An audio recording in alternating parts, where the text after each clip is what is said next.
বেশ কিছু সময় ধরে অভিষেক ব্যানার্জি আর মমতা ব্যানার্জির মধ্যে নাকি দূরত্ব তৈরি হয়েছে। এই দূরত্ব থেকে নাকি অভিষেক ব্যানার্জি নতুন দল করতে পারেন, সেই নিয়েও জল্পনা শোনা যাচ্ছিল।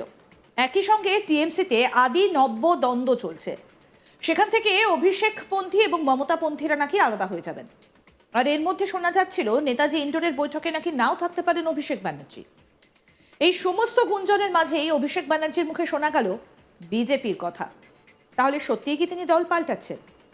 ঠিক কি বললেন অভিষেক ব্যানার্জি, সেটাই এবার আপনাদের বলবো। তিনি বলেন, বাজারে রটিয়ে দেওয়া হচ্ছে অভিষেক ব্যানার্জি বিজেপিতে যাবে। আমার গলা থেকে মমতা ব্যানার্জি জিন্দাবাদ বের হবে, আমি বেইমান নই। বাজারে ছড়িয়ে দেওয়া হচ্ছে নতুন দল আসছে, 2-4টে সংবাদ মাধ্যম এই বিষয়টা রটাচ্ছে। খবরে যা দেখবেন তার 100% মিথ্যে, কোনো খবরের কথায় বিশ্বাস করবেন না। খবরেও দেখানো হয়েছে অভিষেক নাকি মিটিংয়ে আসবে না। তিনি আরও বলেন, শিক্ষক নিয়োগ দুর্নীতিতে সিবিআই 28 পাতার চার্জশিটে 2 জায়গায় আমার নাম রয়েছে, কিন্তু অভিষেক ব্যানার্জিকে কোথায় বাড়ি কিছুই লেখা নেই। বিজেপি নেতারা যেমন ভাববাচ্ছে কথা বলতো, তেমনি এডি সিবিআই ভাববাচ্ছে কথা বলছে। আসুন এবার আপনাদের শোনাই কি বলছেন এই বিষয়ে অভিষেক ব্যানার্জি, শুনুন। বাজারে রটিয়ে দেওয়া হচ্ছে অভিষেক বন্দ্যোপাধ্যায় বিজেপিতে যাবে। আরে আমার গলা কেটে দিলে কাটা গলা থেকে মমতা ব্যানার্জি জিন্দাবাদ বেরোবে। আমি বেঈমান নই। বাজারে ছড়িয়ে দেওয়া হচ্ছে নতুন দল আসছে। বিজেপির হাতে কলকে আর তামাক খেয়ে কয়েকটা সংবাদ মাধ্যম আর 2-4টে সাংবাদিক এই কাজটা করছে। আমি তাদের নাম করে এই সবার পরিবেশ নষ্ট করব না। আর খবরে যা দেখবেন, আমি আপনাকে বলছি 100তে 100টাই মিথ্যে। কোনো খবরের কথায় বিশ্বাস করবেন না। কালকে খবরে দেখানো হয়েছে অভিষেক বন্দ্যোপাধ্যায়ের বিরুদ্ধে ইডি চার্জশিট দিয়েছে, সিবিআই চার্জশিট দিয়েছে। 28 পাতার চার্জশিট, 2 জায়গায় খালি আমার নামটা লিখেছে।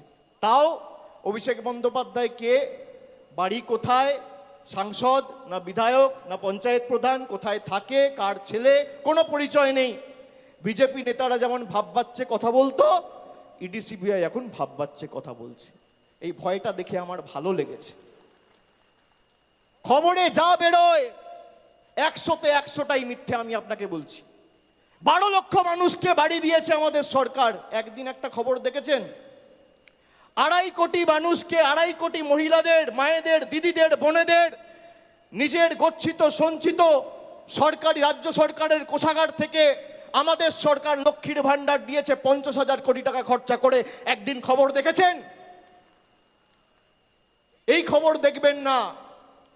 পথশ্রীতে প্রায় গত 3 বছরে 15,000 কোটি টাকা খরচা করে প্রায় 24,000 কিলোমিটার রাস্তা তৈরি করেছে। খবরে দেখেছেন? কেন্দ্র থেকে এক পয়সা না নিয়ে দেখবেন না। অভিষেক ব্যানার্জির বিরুদ্ধে সিবিআই চার্জশিট দিয়েছে। আরে আমি সকাল বিকেল কথা পাল্টাই না। 5 বছর আগে কোভিডের সময় 2020 সালে বলেছিলাম যে আমার বিরুদ্ধে যদি কোনো রকম কোনো প্রমাণ বা কোনোভাবে সিবিআই বা ইডি প্রমাণ করতে পারে বা তথ্য দিতে পারে আদালতে যে আমার প্রত্যক্ষ বা পরোক্ষ মদতে কোনো ভুল হয়েছে, কোনো দুর্নীতি হয়েছে, কেউ 10 পয়সা তুলেছে, আপনাকে চার্জশিট দিতে হবে না, সামান দিয়ে আমায় ডাকতে হবে না, গৃহে মৃত্যুবরণ করব। আজকে একই কথা বলছি।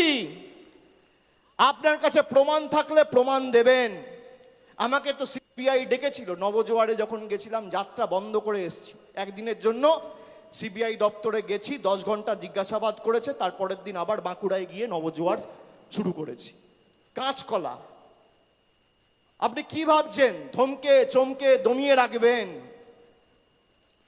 আমি অন্য ধাতুতে তৈরি। আপনি যত প্রহার করবেন, যত আঘাত করবেন, মানুষের কাছে যাব মাথা নত করে সমর্থন চাইব। আপনাদের কাছে আত্মসমর্পণ, বশ্যতা স্বীকার করার পাত্র অভিষেক বন্দ্যোপাধ্যায় নয়। আমরা সবাই এসছি আমাদের নেত্রীর কাছ থেকে তার নির্দেশ নিয়ে আগামী দিন এলাকায় ফিরে গিয়ে কাজ শুরু করার লক্ষ্যে। অন্যদিকে অনেকে সস্তায় নাকি সংবাদ মাধ্যমে টিকে থাকবেন বলে দলের শৃঙ্খলা না মেনে অনেক কথা বলছে। এগুলো করবেন না। আমি দলের মুখপাত্র, আমার কত ক্ষমতা দেখাতে গিয়ে আপনি দলকে ছোট করছেন। যারা এই কাজগুলো করেছে, একদিকে ভালো হয়েছে, তাদের চিহ্নিত করা গেছে, দলের গদ্দারদের খুঁজে বের করলেন অভিষেক, সেই সঙ্গে দলের নেতাদের হুঁশিয়ারিও দিলেন। তৃণমূল কংগ্রেসের সাধারণ সম্পাদক অভিষেক ব্যানার্জি দলীয় কর্মীদের উদ্দেশ্যে স্পষ্ট বার্তা দিলেন, দলের শৃঙ্খলা রক্ষাই তার প্রধান অগ্রাধিকার। বৃহস্পতিবার নেতাজি ইন্ডোর স্টেডিয়ামে তিনি বলেন, কেউ দলের শৃঙ্খলার বাইরে যাবেন না। অনেকেই সংবাদ মাধ্যমে টিকে থাকার জন্য অনেক কিছু বলছেন, যা উচিত নয়। দলের ভাবমূর্তি ক্ষুণ্ণ হয় এমন কাজ থেকে সবাইকে বিরত থাকতে হবে। অনেকে সংবাদ মাধ্যমে সস্তায় খালি সংবাদ মাধ্যমে টিকে থাকবেন বলে দলের শৃঙ্খলা না মেনে অনেক কথা বলছে। এগুলো করবেন না। যদি কেউ দলকে ভালোবাসেন, যে সে কোনোদিন দলের শৃঙ্খলার বাইরে যাবে না। একটা কর্মী দলের শৃঙ্খলার বাইরে যায় না। আমি এমএলএ, আমার কত ক্ষমতা, আমি দলের মুখপাত্র, আমার কত ক্ষমতা, আমি দলের সাংসদ, আমার কত ক্ষমতা দেখাতে গিয়ে আপনি দলকে ছোট করছেন। যারা এই কাজগুলো করেছে, একদিকে ভালো হয়েছে, তাদের চিহ্নিত করা গেছে। বিগত দিনে যারা দলের সঙ্গে বেইমানি করেছিল, মুকুল রায়, শুভেন্দু অধিকারী, এদেরকে চিহ্নিত করার কাজ আমিই করেছিলাম। আগামী দিনেও দলের সঙ্গে কেউ বেইমানি করলে, বেইমানি করার চেষ্টা করে, এদের লেজে গোবরে করে প্যাকেট করে বাংলা ছাড়া করার দায়িত্বটা আমি আমার কাঁধে তুলে নিলাম। আর কি বললেন এদিন অভিষেক ব্যানার্জি, সেটাও শোনাবো। অনেকে সস্তায় খালি সংবাদ মাধ্যমে টিকে থাকবেন বলে দলের শৃঙ্খলা না মেনে অনেক কথা বলছেন। এগুলো করবেন না।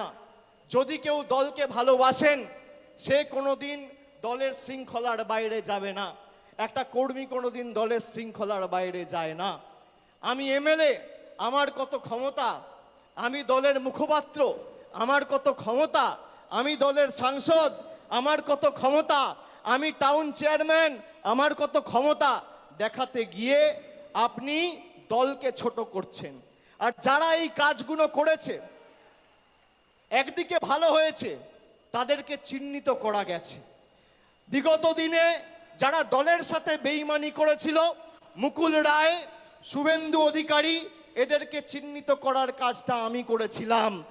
আগামী দিনেও যদি কেউ দলের সাথে বেইমানি করে, এদের চিহ্নিত করে, এদের লেজে গোবরে করে প্যাকেট করে বাংলা ছাড়া করার দায়িত্বটা আমি আমার কাঁধে তুলে নিলাম। বেশ কিছু সময় ধরে অভিষেক ব্যানার্জি আর মমতা ব্যানার্জির মধ্যে নাকি দূরত্ব তৈরি হয়েছে। এই দূরত্ব থেকে নাকি অভিষেক ব্যানার্জি নতুন দল করতে পারেন, সেই নিয়ে জল্পনা শোনা যাচ্ছিল। একই সঙ্গে তৃণমূলে নাকি আদি নব্য দ্বন্দ্ব চলছে, সেখান থেকে অভিষেকপন্থী এবং মমতাপন্থীরা নাকি আলাদা হয়ে যাবেন। এর মধ্যেই শোনা যাচ্ছিল নেতাজি ইন্ডোরের বৈঠকে নাকি নাও থাকতে পারেন অভিষেক ব্যানার্জি।